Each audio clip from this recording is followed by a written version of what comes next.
A maid's daughter gave her last $5 to a stranded stranger, unaware she was helping a lost billionaire. She never expected that one bus ride would end with a shocking revelation. No pay, no ride. The driver's command was brutal, leaving a confused elderly woman shivering on the curb. 12-year-old Betsy froze. In her pocket sat $5, her family's entire emergency fund, essential for their survival.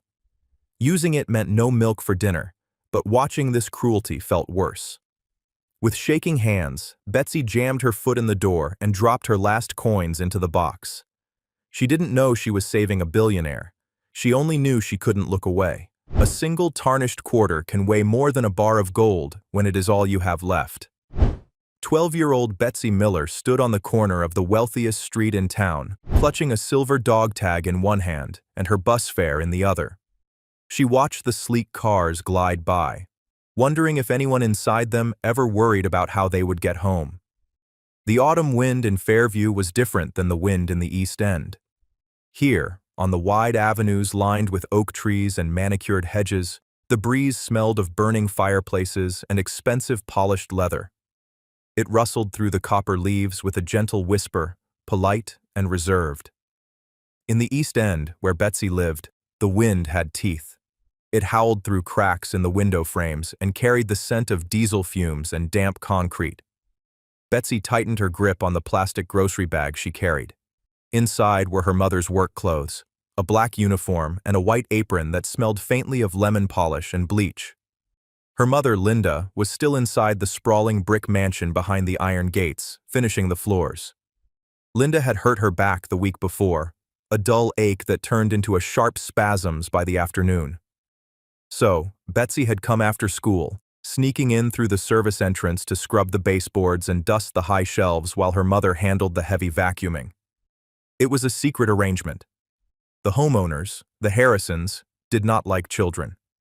They especially did not like the children of the help, seen or heard. Betsy adjusted her thin denim jacket. She was small for 12, with blonde hair that she kept braided tight against her scalp to keep it out of her face. Her eyes were a pale, watchful blue, the kind of eyes that saw everything but expected nothing. Against her chest, hidden beneath her t-shirt, lay the cold metal of her grandfather's dog tags. They were her talisman. Sergeant William Miller, the medal read. A hero from a war everyone respected, even if they had forgotten his family. She checked the time on the old digital watch her mother had given her. The number 40 bus was due in 5 minutes. If she missed it, she would have to walk 4 miles in the dark. She reached the bus stop, a lonely bench situated under a flickering street lamp at the edge of the affluent district. It was the borderline. On one side, the mansions stood tall and proud. On the other, the road dipped down toward the highway that led to the factories and the row houses. Betsy sat on the edge of the bench. She wasn't alone. Sitting on the far end was an older woman. She looked out of place, like a piece of fine china left out in a storm. The woman wore a coat that looked like it had once been camel hair, but it was smudged with dirt on the sleeve. Her white hair was pinned up, though several strands had escaped and blew across her forehead. She sat with a rigid posture, her hands folded tightly in her lap. Betsy studied her from the corner of her eye. The woman didn't look like the usual people who waited for the number 40. The usual crowd consisted of tired nurses, construction workers covered in drywall dust, and people like Betsy, invisible people. This woman looked like she belonged in one of the houses on the hill, yet here she was, shivering slightly as the temperature dropped. The woman turned her head. Her eyes were sharp, intelligent, but clouded with a sudden, frantic confusion. She patted her pockets. She looked down at the ground. She checked the empty space on the bench beside her. "Is something wrong, ma'am?" Betsy asked. Her voice was quiet. She had learned long ago that being loud only attracted trouble. The woman looked at Betsy, startled. "My bag," she said. Her voice was refined, clear, but laced with rising panic. "I had a handbag. I placed it right here." Betsy looked around. The sidewalk was empty. "Did you leave it somewhere?" I don't know." the woman admitted, her shoulders sagging. I went for a walk. The gardens were so lovely, and I just kept walking. I wanted to see the leaves turn. I must have set it down when I rested on the stone wall 3 blocks back. She let out a breath that was more of a shudder. Oh dear. My phone. My wallet. Do you want me to run back and check? Betsy offered, standing up. No, no, the woman said quickly, waving a hand. I can't send a child. Besides, my legs. They are done for the day. I just need to get back. She paused, looking at the street sign. I am not entirely sure where back is from here. Before Betsy could answer, the heavy rumble of a diesel engine shook the pavement. The number 40 bus rounded the corner, its brakes screeching like a wounded animal. It was a hulking machine, scarred with rust and streaked with city grime. The doors hissed open. The driver, a man with a thick neck and eyes that looked like he hadn't slept in a decade, glared down at them. His name was distinct on his badge. Gus. Betsy knew Gus. Gus didn't wait for anyone. Gus didn't smile. Let's go, Gus barked, drumming his fingers on the steering wheel. I'm behind schedule. The older woman stood up, swaying slightly. She approached the steps of the bus with hesitation. She looked up at the driver. Sir, she said, her voice trying to maintain dignity. I seem to have misplaced my purse. If you could just take me to the downtown station, I can contact my… Gus cut her off with a harsh laugh. No pay, no ride. That's the rule, lady. Read the sign. The woman blinked, her face flushing a deep crimson. I am not asking for a handout. I am in distress. I need to make my stops, Gus snapped. He reached for the lever to close the door. You got $3 or you got feet. Choose. The cruelty of it made Betsy's stomach turn. She saw the older woman shrink. It wasn't just embarrassment. It was the shock of being spoken to like she was garbage. It was a look Betsy saw on her mother's face almost every day when the homeowners criticized a spot on a glass table. The woman stepped back onto the curb, her head bowing. I see, she whispered. I apologize for the delay. Gus snorted and started to pull the lever. Wait! Betsy's voice was louder this time. She stepped forward, jamming her foot in the door before it could close. Hey, get your foot out of there, kid, Gus yelled. Betsy didn't move. She reached into the pocket of her jeans. Her fingers brushed the paper bill and the coins. It was her allowance for the week, plus the emergency money her mom made her keep. $5. It was supposed to buy milk and maybe a treat for dinner tonight. She pulled the crumpled bills and coins out. She walked up the steps and dropped the money into the plastic fare box. It clattered loudly. That's for both of us, Betsy said, her chin lifted. She looked Gus in the eye. It was terrifying, but she channeled the stories she heard about her grandfather. He stood his ground. She would too. Gus looked at the money, then at Betsy, then at the older woman. He grunted, annoyed that he couldn't argue with cash. Whatever. Sit down. Don't cause trouble. Betsy turned back to the woman on the curb. She extended a small, callous hand. Come on, ma'am. It's okay. I paid. The woman looked at Betsy's hand as if it were a lifeline thrown into a raging sea. Her eyes, which had been dry, suddenly glistened. She took Betsy's hand. Her skin was soft, papery, and cold. Thank you, she whispered. Betsy helped her up the steep steps. The bus lurched forward before they were even settled, throwing them off balance. Betsy guided the woman to a seat near the middle, away from the back where the rowdier teenagers usually sat, but far enough from the front to avoid Gus's glare. They sat down on the cracked vinyl seats. The bus smelled of old rain and tired people. The woman smoothed her coat, trying to regain her composure, but her hands were trembling. You didn't have to do that, the woman said after a moment. She looked at Betsy with a piercing curiosity. That was your money. It's just money, Betsy said, shrugging, though her mind briefly worried about the milk. My mom says nobody should be left behind, especially not when it's getting dark. The woman stared at her. Your mother sounds like a wise woman.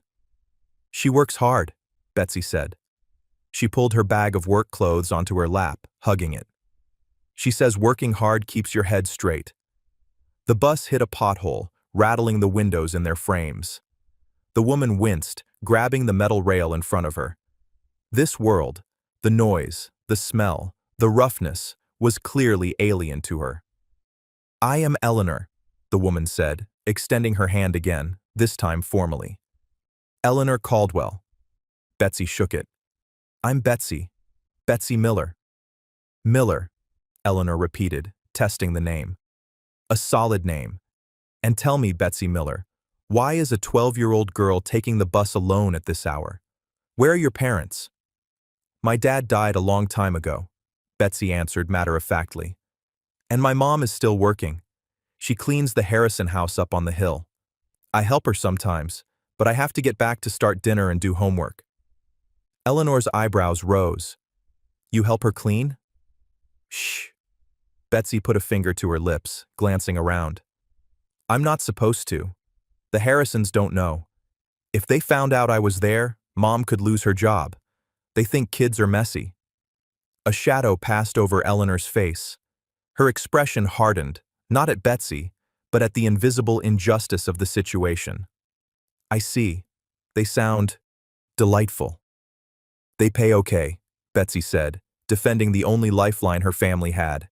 Mom says we just have to keep our heads down and be grateful. Grateful, Eleanor echoed, the word tasting sour in her mouth.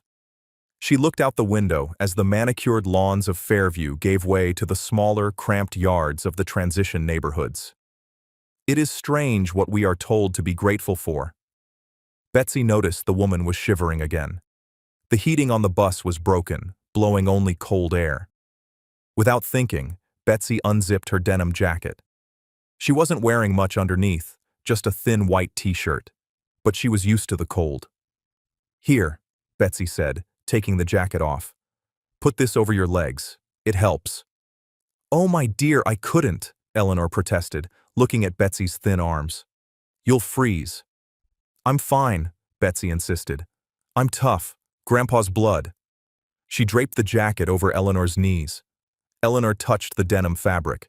She looked at Betsy, really looked at her, past the worn clothes and the tired eyes.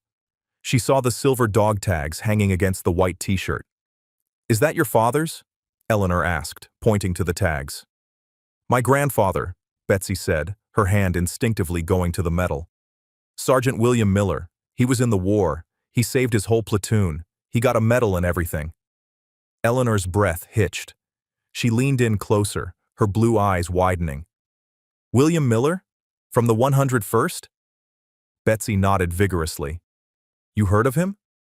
Heard of him? Eleanor's voice dropped to a whisper. The confusion that had plagued her at the bus stop seemed to evaporate, replaced by a sharp, intense clarity. My late husband. He spoke of a Miller, a man who pulled him out of a burning transport when everyone else had run. The bus screeched to a halt at a red light. The silence between them was heavy, filled with the ghosts of 40 years ago.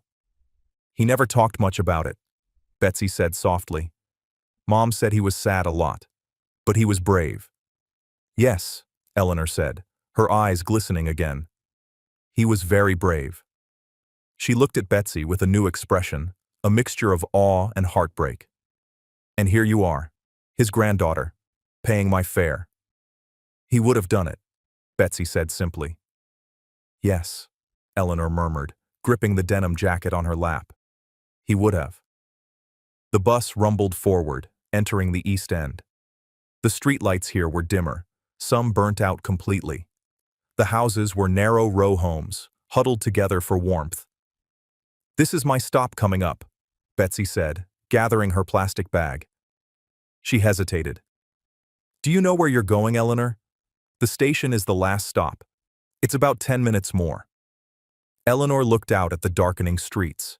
She looked terrified again. The confidence of the memory had faded, leaving her vulnerable. I believe I can call a car from the station, Eleanor said, though she sounded unsure. If there is a phone. Betsy chewed her lip. The station at night was no place for anyone, let alone an older lady who looked like she had money but no purse. It was where the drug dealers hung out. It was where the desperate people slept. You can't go to the station alone, Betsy said firmly. Not at night. It's not safe. I don't have a choice, child, Eleanor said. Betsy looked at the pull cord. She looked at the woman who knew her grandfather's name. She made a decision. Get off with me, Betsy said. We have a phone at our apartment. My mom will be home in an hour. You can wait where it's warm. We have tea. Eleanor hesitated. I couldn't impose. You're not imposing, Betsy said. She stood up and pulled the cord. The bell dinged. You're a friend, and Millers don't leave friends behind. Eleanor Vance, one of the wealthiest women in the state, a woman who had buildings named after her family, looked at the hand of the maid's daughter. She took it. Okay, Eleanor said. Lead the way, Sergeant.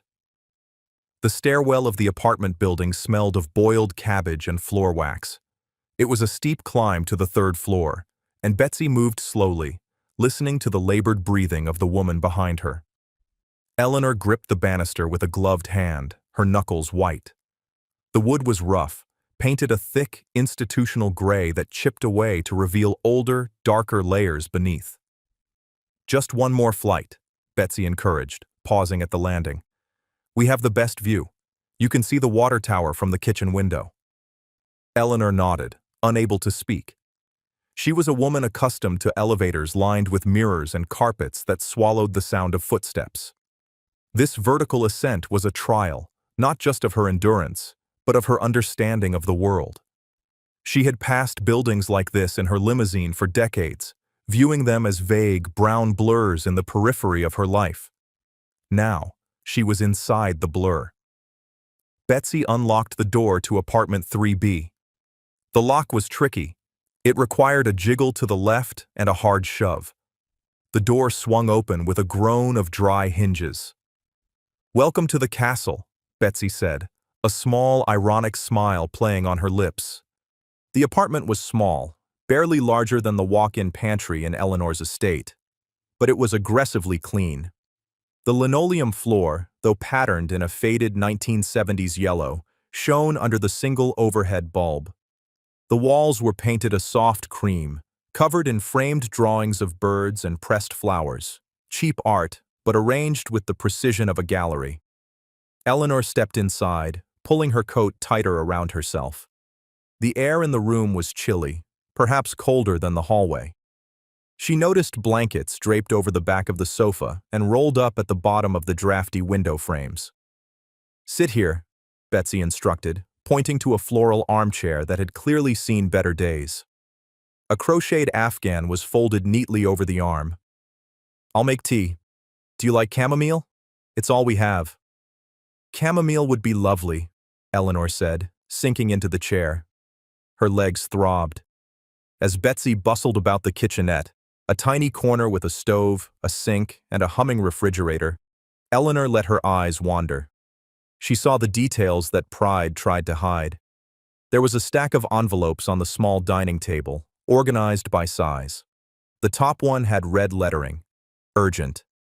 Beside it lay a pair of reading glasses with a taped arm. The refrigerator door was covered in magnets, but instead of photos of vacations or parties, there were coupons. Dozens of them. 50 cents off bread. Buy one, get one free tuna. It was a mosaic of survival. Betsy placed a chipped mug on the low coffee table. Steam curled up, smelling of dried flowers. Mom will be home soon. She usually gets off at 6, but with her back, she takes the slow bus. Her back? Eleanor took the mug, wrapping her cold hands around it. The warmth was instant and merciful. She heard it lifting a sofa at the Harrison house, Betsy explained, leaning against the counter. Mrs. Harrison wanted the rug moved 3 inches to the left. Then she changed her mind and wanted it back. Mom didn't want to say no. Eleanor took a sip of tea to hide the grimace that crossed her face. She knew the Harrisons. Beatrice Harrison was on the board of the botanical garden with her. Beatrice was a woman who claimed to love delicate orchids but treated people like weeds. She should see a doctor, Eleanor said, her voice firm. Betsy looked down at her sneakers. Doctors cost money. Mom says heating pads and aspirin work just fine. The sound of a heavy latch turning made both of them jump. The door pushed open, and a woman stumbled in. It was Linda. She was younger than Eleanor expected, perhaps in her late 30s, but her face was etched with the gray exhaustion of someone who aged twice as fast as she should. She wore a black uniform under a heavy wool coat. She was leaning heavily against the doorframe, one hand pressed to her lower spine, her face pale and damp with sweat. "Betsy?" Linda called out, her voice tight with pain. "Baby, bring me the ice pack. I think I—" She stopped. She saw the woman in the floral armchair. Linda straightened up instantly, adrenaline overriding the pain. Her eyes darted from Eleanor to Betsy, wide with alarm. "Who is this?" "Betsy, what did I tell you about letting strangers in?" "Mom, it's okay," Betsy said, rushing to her mother's side to take her heavy tote bag. "This is Eleanor. She lost her purse, and Gus wasn't going to let her on the bus. She knows Grandpa's regiment." Linda blinked, the protective anger fading into confusion. She looked at Eleanor, really looked at her. She saw the quality of the coat beneath the grime, the posture, the silver hair. Linda knew the look of old money. She scrubbed the floors of it every day. But she also saw the trembling hands and the lost expression. "Mrs. Eleanor?" Linda asked, stepping forward with a slight limp. Eleanor set the tea down and stood up, despite her aching joints. "Mrs. Miller, please forgive the intrusion. Your daughter was my savior tonight. I found myself stranded, and she was kind enough to offer me shelter." Linda looked at Betsy, a mixture of pride and worry softening her features. "She's got a good heart. Too big for her own good sometimes." She turned back to Eleanor. "I'm Linda. I apologize. The place is a mess." "It is immaculate," Eleanor corrected her gently. "And warm." Linda let out a dry laugh as she unbuttoned her coat. "It's not warm, ma'am. The heater's been busted since Tuesday. We're using the oven for heat when the landlord isn't looking." She winced as she moved toward the kitchen. "Can I get you something to eat? We don't have much, but I can make toast. Or soup?" Eleanor saw the way Linda moved, stiff, guarded, every step a calculation of pain management. "No, thank you. I have imposed enough." "Nonsense," Linda said. She opened the refrigerator. From her vantage point, Eleanor could see inside. It was stark. A half-gallon of milk, a jar of pickles, a carton of eggs, and a solitary, wilting head of lettuce. The emptiness was not just a lack of food. It was a silent scream. Linda stared at the empty shelves for a second too long, her shoulders slumping. Then she pulled out the eggs. "Scrambled eggs," she announced with forced cheerfulness. "Breakfast for dinner. Betsy's favorite." "I love eggs," Betsy lied smoothly, setting the table. They sat together in the small kitchen. Eleanor, the billionaire matriarch of the Caldwell Empire, ate scrambled eggs on a cracked plate with a maid and her daughter. The conversation was halting at first, but Linda's natural warmth broke through. "So, you know about the 101st?" Linda asked, watching Betsy eat. "My dad never shut up about it when he was alive." "My husband served in the same battalion," Eleanor said quietly. "He owed his life to a man named Miller. I never thought I'd meet the family." Linda smiled, but it didn't reach her eyes. She looked tired. "Well, the hero business doesn't pay much in residuals, does it? Dad left us the medals, but they don't pay the rent." She glanced nervously at the stack of bills on the table, quickly shuffling the red-lettered envelope to the bottom of the pile. "You work in Fairview?" Eleanor asked, probing gently. "Yes. For the Harrisons," Linda said, taking a sip of water. "Big house on the hill, lots of glass, hard to keep clean." "I know the house," Eleanor said. "And Mrs. Harrison?" Linda hesitated. It was the pause of an employee who knows she can be fired for the wrong word, even in her own kitchen. She's Exacting. She likes things a certain way. She's mean, Betsy interjected, looking up from her plate. She yelled at Mom last week for coughing. Betsy, Linda scolded gently. She's not mean. She's just particular. And today, Linda's voice trailed off. She rubbed her face with her hands. Today she sent me home early, said I was moving too slow with my back, docked me for the afternoon. The silence that followed was heavy. Eleanor felt a cold knot of fury tighten in her stomach. Docked pay for an injury sustained in service. It was barbaric. But to Linda, it wasn't barbarism. It was just Tuesday. I am sorry, Eleanor said. It felt inadequate. It is what it is, Linda sighed. I'll pick up an extra shift at the diner on the weekend if my back holds. We'll make it work.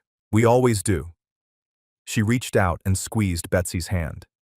We're Millers. We're tough. Suddenly, 3 loud, booming knocks rattled the front door. The sound was authoritative, demanding. It wasn't a visitor. It was a summons. The color drained from Linda's face. She froze, her hand gripping Betsy's so hard the girl flinched. Don't answer it, Betsy whispered. I have to, Linda whispered back. If I don't, he uses the key.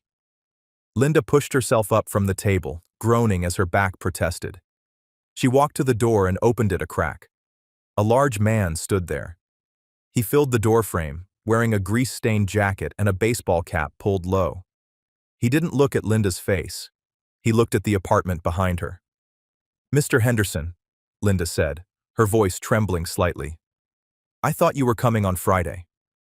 Friday was yesterday, Linda, Mr. Henderson said. His voice was gravelly and loud enough for Eleanor to hear every word clearly. You're 5 days late. Again. I know, Linda pleaded, holding the door so he couldn't see inside. I got docked today, but I have a shift on Saturday. I'll have the full amount by Monday morning, I promise. Monday isn't good enough, Henderson spat. He pushed the door, forcing Linda to stumble back. He stepped into the entry. I got people lining up for this unit, people with cash. You think I'm running a charity here? Please, Linda said, her voice cracking. I have a little girl. We have nowhere else to go. That's not my problem, Henderson said coldly. He pulled a folded paper from his back pocket and slapped it against the wall. This is your 3-day notice. You pay up by Thursday at noon, or the sheriff puts your stuff on the curb. All of it. Linda stared at the paper, tears welling in her eyes. Thursday? That's impossible. Mr. Henderson, please. Thursday, he repeated. He turned to leave, but his eyes caught sight of Eleanor sitting at the table.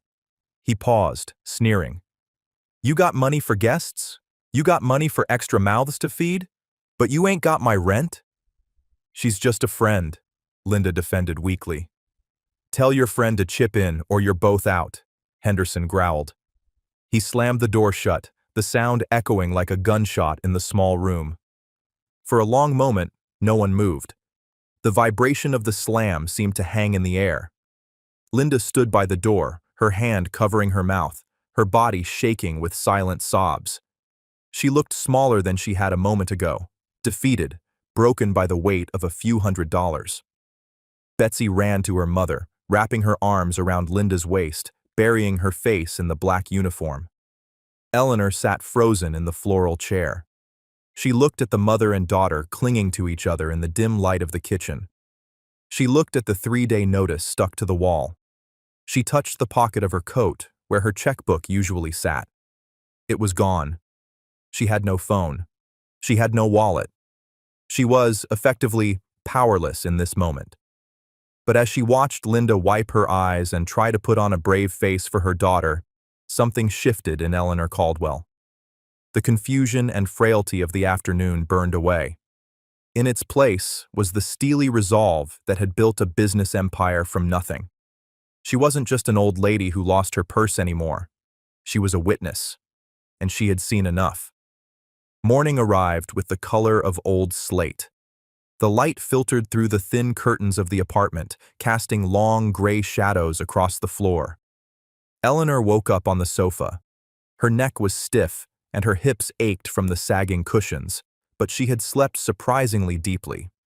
For the first time in years, there was no hum of a climate control system, no distant beep of security keypads. There was just the sound of a city waking up, a distant siren, a dog barking, the clatter of pipes in the walls. She sat up, adjusting her wrinkled camel coat. In the kitchen, Linda was already awake. The younger woman stood by the counter, gripping the edge with white knuckles. She was trying to pour water from a kettle, but her back seized with every small movement. She bit her lip to keep from crying out. Betsy was there too, dressed in her school clothes. She was carefully buttering a single piece of toast, cutting it into 2 precise triangles. "Here, Mom," Betsy whispered, sliding the plate toward Linda. "Eat something before the bus." "I can't," Linda murmured, her face pale and clammy. "My stomach is in knots. If Henderson comes back—" "He won't come back until Thursday," Betsy said, trying to sound brave. "We have time." Eleanor stood up. The movement drew their attention. She smoothed her hair, which was in disarray, and walked toward them. Despite her crumpled clothes and the fatigue etched into her face, the air of authority she had summoned the night before had not vanished. It had hardened. "Good morning," Eleanor said. Her voice was steady. "Morning, Eleanor," Linda said, forcing a weak smile. "I hope the sofa wasn't too terrible. I have to get to work, but Betsy can walk you to the station on her way to school." "I will not be going to the station," Eleanor said. She looked at the old, yellowed rotary phone mounted on the wall near the refrigerator. "And neither will you. Not today." Linda paused, the kettle shaking in her hand. "I have to work, Eleanor. If I don't show up, Mrs. Harrison will fire me.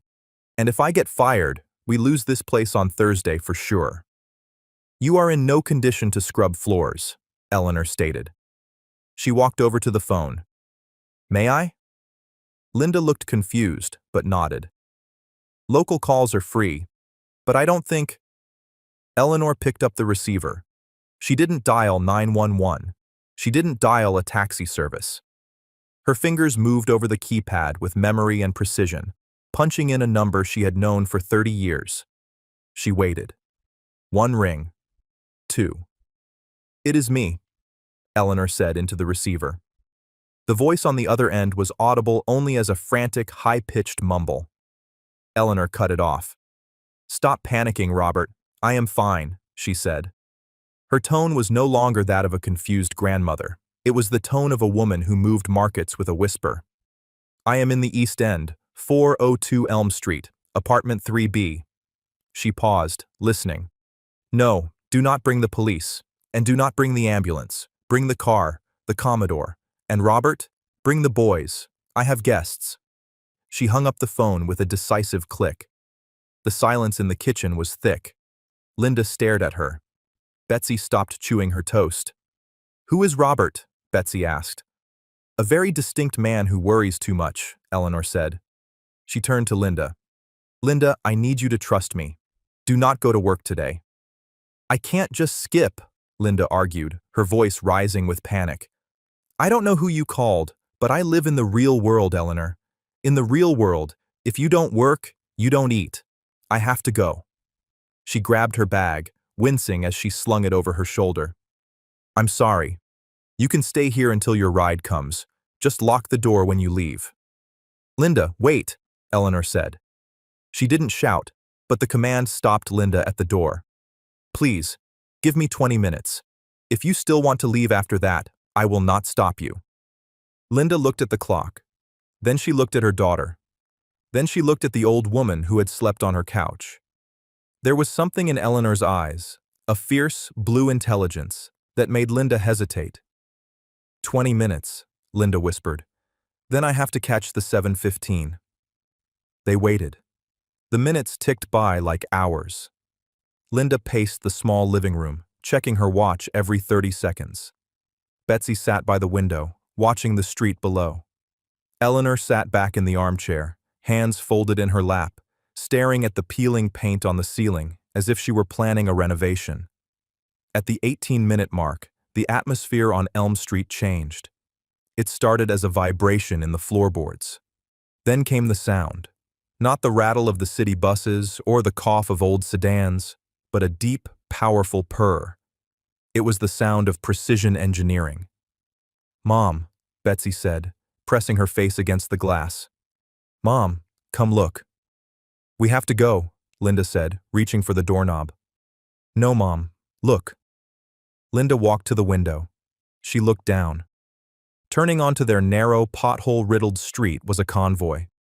3 black SUVs, massive and gleaming, moved in a tight formation. They looked like sleek sharks swimming through a muddy pond. In the center of the formation was a long black limousine with tinted windows and diplomatic flags on the fenders. The convoy double-parked directly in front of their building, blocking the entire street. Neighbors were already stepping out onto their stoops.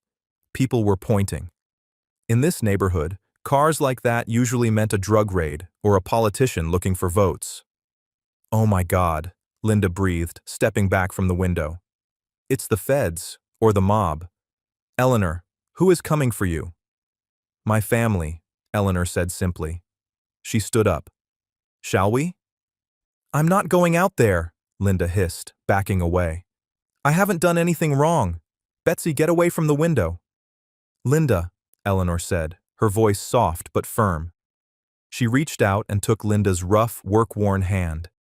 "You did the one thing that mattered. You opened your door. Now, let me open mine." There was a heavy knock at the door. Not the rude pounding of the landlord, but 3 crisp, respectful raps. Betsy ran to open it before Linda could stop her. Standing in the hallway was a man who looked like a mountain carved into the shape of a butler. He was 6'4", wearing a suit that cost more than the entire apartment building.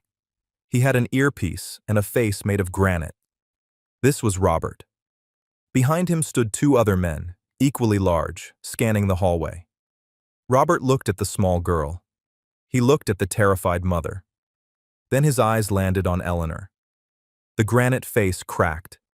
His shoulders slumped in visible relief. "Mrs. Caldwell," Robert said, his voice thick with emotion. He stepped into the room and bowed his head deeply. "We have been extremely concerned." "I know, Robert," Eleanor said, walking over and patting the giant man on the arm. "I went for a walk. It got extended." "The board is in a panic. Your son is flying in from London," Robert said. He scanned the room, his eyes narrowing at the poverty, the drafty window, the meager toast on the table. "Are you injured, madame? Did these people—" "These people," Eleanor interrupted, her voice sharp as a whip, "saved my life. They are to be treated with the utmost respect. Is that clear?" "Crystal, madame," Robert said, straightening up. He turned to Linda. "Ma'am, my apologies for the intrusion." Linda was pressed against the kitchenette counter, shaking. "Mrs. Caldwell?" she whispered. "Caldwell? Like the bank? Like the hospital wing?" "Like the Caldwell Group," Betsy whispered, her eyes wide. "We learned about them in social studies. They own everything." Eleanor turned to them. The mask was fully off now. She wasn't the frail old lady on the bus. She was the matriarch of an empire. "Linda," Eleanor said, "you mentioned you work for the Harrisons?" "Yes," Linda squeaked. "And you are worried about Mrs. Harrison firing you?" "Yes." "Mrs. Harrison does not have the authority to fire you," Eleanor said calmly, "because Mrs. Harrison's husband works for my subsidiary, and the house they live in is mortgaged through my bank. And quite frankly, I have never liked Beatrice Harrison." Eleanor gestured toward the open door. "Get your things, Linda. Bring the girl. Bring the dog tags." "Where are we going?" Linda asked, her mind unable to process the shift in reality. "We are going to get breakfast," Eleanor said. "Real breakfast. And then, we are going to fix this." Linda looked at her shabby apartment. She looked at the eviction notice still taped to the wall. She looked at Robert, waiting patiently holding the door. She grabbed Betsy's hand. She grabbed her purse. She followed Eleanor out into the hallway. They walked down the stairs, A strange procession. The billionaire, the maid, the girl, and the bodyguards. When they stepped out onto the sidewalk, the silence of the street was absolute. The entire block was watching. Mr. Henderson, the landlord, was standing by the front gate. He was wearing his grease-stained cap, his mouth hanging open. He stared at the SUVs. He stared at the men in suits.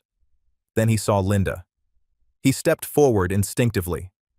"Hey, Linda, what is this? You skipping out on the rent?" Robert moved. He didn't run. He just shifted his weight, placing his massive frame between Henderson and the women. He looked down at the landlord with the expression one might use for a cockroach on a dinner plate. "Is there a problem, sir?" Robert asked. His voice was low, terrifyingly polite. Henderson stammered. He looked at the limo. He saw Eleanor Caldwell stepping into the back seat, aided by a driver in white gloves. He recognized her face from the newspapers. The color drained from his own face so fast, he looked like he might faint. "No," Henderson squeaked. "No problem. Just saying hello to the tenants." Eleanor lowered the tinted window of the limousine. She looked at Henderson. She didn't scowl. She didn't yell. She just looked at him with a cold, detached assessment. "We will be in touch regarding the lease," Eleanor said. She turned to Linda and Betsy, who were standing by the open door of the car, looking afraid to touch the leather seats. "Get in," Eleanor said gently. "It's warm inside." Linda climbed in. Betsy followed, sliding across the plush seat, her eyes wide as she took in the minibar, the screens, the soft ambient lighting. The door closed with a heavy, reassuring thud, sealing them off from the smell of diesel and the cold wind. "Robert," Eleanor said into the intercom, "take us home." As the convoy pulled away, gliding over the potholes as if they weren't there, Linda looked at the woman sitting across from her. "I don't understand," Linda said softly. "Why? I just gave you tea." "You gave me your dignity," Eleanor said. "You gave me your daughter's coat, and you gave me the truth." She leaned forward, her eyes locking onto Linda's. "Now, we have some business to discuss regarding your employment. I believe you are vastly overqualified for the position of a maid." The limousine slowed as it approached a set of wrought iron gates that seemed to reach the sky. To Betsy, they looked like the entrance to a storybook kingdom, the kind where dragons were slain and heroes were rewarded. The gates swung open silently, admitting the convoy onto a driveway paved with cobblestones. They drove past acres of rolling green lawns, fountains that danced in the morning light, and statues of lions that watched them pass with stone eyes. Linda sat in the corner of the leather seat, her hand pressed against the window, her mouth slightly open. She had cleaned houses for 20 years. She had seen wealth, but she had never seen this. This wasn't just money. This was history. The car stopped in front of the main house, a sprawling limestone manor with ivy climbing the walls and windows that reflected the clouds. Robert opened the door. "Welcome to the Caldwell estate, madame." Eleanor stepped out, looking energized by the familiar air of her home. She beckoned to Linda and Betsy. "Come, the chef has been warned." Inside, the house was warm and smelled of beeswax and fresh lilies. It was quiet, but not the empty silence of the Harrison house. This silence felt peaceful, like a library before it opens. "First things first," Eleanor announced, handing her coat to a passing staff member. "Health." A man in a tweed suit was waiting in the grand foyer. He carried a leather medical bag. "Dr. Evans," Eleanor said, "thank you for coming on such short notice." "For you, Eleanor, always," the doctor replied. He turned his kind eyes to Linda. "And this is the patient?" "I'm fine," Linda lied automatically, straightening her posture and wincing as a result. "Just a little stiff." "She is not fine," Eleanor corrected. "She has been lifting furniture that weighs more than she does. Take her to the sunroom. Examine her properly." While Linda was ushered away, protesting weakly, Eleanor turned to Betsy. "Come with me, child," Eleanor said, She led Betsy into a massive kitchen. It was bustling with activity. Copper pots hung from the ceiling, and the air smelled of bacon, vanilla, and roasting coffee. A chef in a tall white hat stopped chopping vegetables and bowed. "Breakfast, madame?" "Everything, Pierre," Eleanor said. "Pancakes, eggs, fruit, the good sausages, and hot chocolate. The real kind." Betsy sat at a marble island that was bigger than her entire apartment. She watched as plates of food appeared as if by magic. For the first time in her life, she didn't have to calculate the cost of every bite. She ate until she was full, and then she ate a little more. 30 minutes later, Linda returned. She moved differently. She was walking slower, but the tension in her face was gone, replaced by a drowsy relief. "He gave me a shot," Linda said, sitting gingerly next to Betsy. "And a brace. He said I have 3 herniated discs. He said if I keep scrubbing floors, I won't be walking in 5 years." Linda looked at Eleanor, tears brimming in her eyes. "He wrote me a note for 6 weeks of bed rest. But I can't take 6 weeks, Eleanor. I have to work. The rent." "Eat your eggs, Linda," Eleanor said gently. "We need to talk about your employment." Linda froze. You mentioned that in the car. Look, I can't be a maid here. I can't lift anything right now." "I have 40 maids," Eleanor said, waving a hand dismissively. "I don't need another maid. I need someone who understands how a house works. I need someone who knows that if you move a rug 3 inches, it changes the room. I need someone who notices when the polish is wrong or when the staff is cutting corners." Eleanor leaned forward, her expression serious. "My current estate manager is retiring next month.